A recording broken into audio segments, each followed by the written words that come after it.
मैं हूं आशिकीन कुरैशी, आप देख रहे हैं GPN 7 न्यूज। बात अब अल्पसंख्यक विभाग की, जिसकी मिलीभगत से जनपद में सैकड़ों मदरसे फर्जी तरीके से संचालित हैं।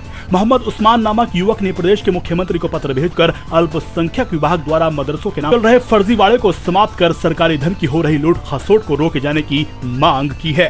प्रदेश के मुख्यमंत्री योगी आदित्यनाथ को भेजे शिकायती पत्र में मोहम्मद उस्मान नामक युवक ने आरोप लगाए हैं कि अल्पसंख्यक educational society Dariyapur block Joya tehsil व जिला अमरोहा द्वारा जनपद में लगभग 30 मदरसे संचालित हैं, जिनमें से काफी मदरसे केवल कागजों में ही चल रहे हैं। वास्तव में उन मदरसों का कोई अस्तित्व ही नहीं है, जिनकी जांच कराए जाने की मांग करते हुए फर्जी मदरसों को मिलने वाली आर्थिक सहायता तुरंत बंद करने की मांग की गई है। आरोप है कि मदरसे में पढ़ने वाले तालिबे इल्मों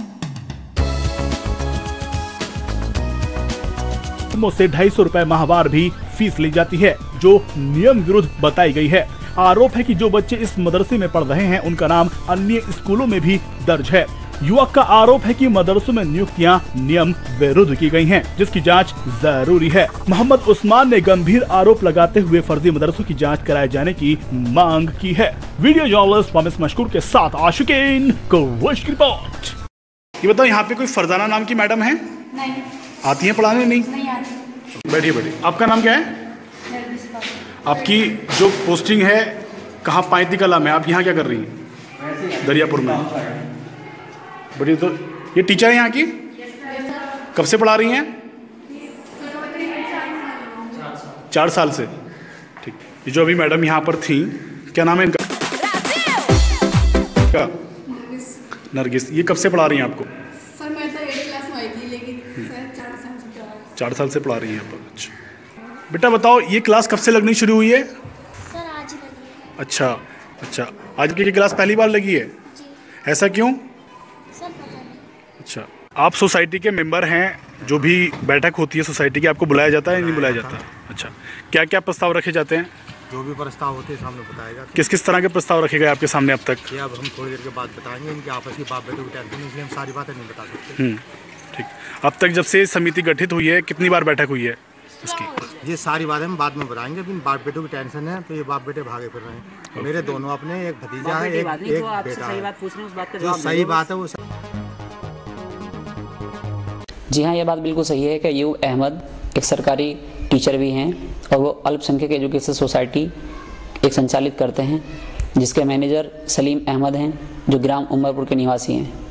लेकिन सलीम अहमद एक लकड़ी के काम करते हैं और उनके पास सोसाइटी का कोई भी दस्तावेज नहीं है, लेकिन मास्टर अय्यूब अहमद सारे दस्तावेज अपने पास रखते हैं और पूरी सोसाइटी के सदस्यों के फर्जी हस्ताक्षर करके और मैनेजर सलीम अहमद के फर्जी हस्ताक्षर करके लोगों को मदरसे में पैसा लेकर लगाने का काम करते हैं और हटाने का काम करते हैं। उनके खिलाफ आए दिन शिकायतें पहुँचती रहती हैं। अल्पसंख्यक कल्याण विभाग, DM साहब, मुख्यमंत्री साहब के पास, कमिश्नर साहब के पास शिकायत पहुँची हैं। 12वें महीना 2013 में भी कमिश्नर साहब के यहाँ से जब जाँच हुई थी तो 10 मदरसे कैंसिल पाए गए थे, जो किसी भी ज़मीन पर संचालित नहीं थे। उसमें उनके खिलाफ 420 में मुकदमा भी दर्ज हुआ, जिसमें वो 1 महीने की जेल भी काट के आए हैं। और जेल में रहते हुए भी मास्टर साहब ने अपना वेतन, जो सरकारी नौकरी है, मास्टर हैं गंदासपुर में प्रधान अध्यापक पद पर, वो सैलरी भी प्राप्त की। अधिकारियों की साठगांठ से वो अपने सारे काम आसानी से करा लेते हैं, क्योंकि सबसे ज़्यादा फर्जी मदरसे जनपद अमरोहा, मुरादाबाद, संभल, बिजनौर तक में इनके मदरसे चल रहे हैं। अधिकारी को इनसे कमाई होती है और अधिकारी इनकी बात को मान लेता है, आसानी से पैसा लेकर उनके काम कर देता है। जबकि जो इस अल्पसंख्यक एजुकेशन सोसाइटी है ये बिल्कुल गलत है, क्योंकि इसका आज तक ना तो किसी विभाग में लेखा जोखा है, ना इनकम टैक्स जमा करती है और ना ही इसका आज तक कोई ऑडिट हुआ है। और जितने भी पद अधिकारी हैं उनके फर्जी हस्ताक्षर करके और अपने सारे काम संचालित करते हैं। जबकि मैं भी इस सोसाइटी में लाइफ मेंबर था, मुझे निकाल दिया गया। ये नहीं पता चला मुझे कब निकाला गया, मेरे पास आज तक कोई नोटिस नहीं आया। और इन पद अधिकारियों के सिग्नेचर करने के बाद इन लोगों को आज तक भी ये नहीं पता कि जो लोग सोसाइटी में हैं कि हम इस सोसाइटी में हैं भी या नहीं। इनके बच्चे दरियापुर स्कूल में पढ़ते हैं, उनके आधार कार्ड वहाँ से ले लेते हैं, उनके फ़ोटो वहाँ से ले लेते हैं और उनके फर्जी हस्ताक्षर कर अपनी कार्रवाई करके विभाग में जमा कर देते हैं। जो आपने बताया कि अधिकारियों से साठ-गांठ करके ये अपने इन सभी कार्यों को अंजाम देते हैं, अवैध कार्यों को अंजाम देते हैं, तो आपने इन अधिकारियों की शिकायत कभी उच्च अधिकारियों से नहीं की, शासन या प्रशासन में? शासन में की है अधिकारियों की अगर हम शिकायत करते हैं तो हमें बुला के दबाव बना के हमारे ऊपर फैसला कराने की बात कर देते हैं कि कोई नहीं, चलो हम तुम्हारा फैसला करा देंगे, ये कह देते हैं और टालते रहते हैं और कार्रवाई नहीं करते हैं। एक बार कार्रवाई हुई थी जिसमें ये जेल गए थे। दरियापुर स्कूल जो संचालित है वो एक ही भूमि पर 3 स्कूल चल रहे हैं। एक मदरसा मजीदिया अजीजुल उलूम, एक मदरसा मजीदिया अजीजुल उलूम आलिया निस्वा, जिसमें एक मदरसा फर्जी है जिसकी कोई भी पत्रावली शासन में आज तक जमा नहीं हुई है। और उसी जमीन पर एक सैफ जूनियर हाई स्कूल चलता है जिसमें केवल 18 बच्चे अध्ययनरत हैं। 18 बच्चों पर मान्यता पता नहीं कैसे रुकी हुई है। हमने एक बार शिकायत भी की, अधिकारी जांच के लिए नहीं पहुंच पाए। और मैं चाहता हूं मदरसे में शासन का आदेश है कि कोई भी बच्चे से कोई भी शुल्क ना लिया जाए, लेकिन आप देखिए एक दरियापुर स्कूल के अंदर 100 रुपए से लेकर और 250 रुपए बच्चों से अवैध वसूली फीस मासिक शुल्क के रूप में वसूला जाता है, जो सरासर गलत है और इनकी सबकी जांच होनी चाहिए और कठोर से कठोर कार्रवाई होनी चाहिए।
हम एक स्वदेशी समृद्धि कार्ड लेकर के आए, जिसको अंग्रेजी में लॉयल्टी कार्ड बोलते हैं लोग।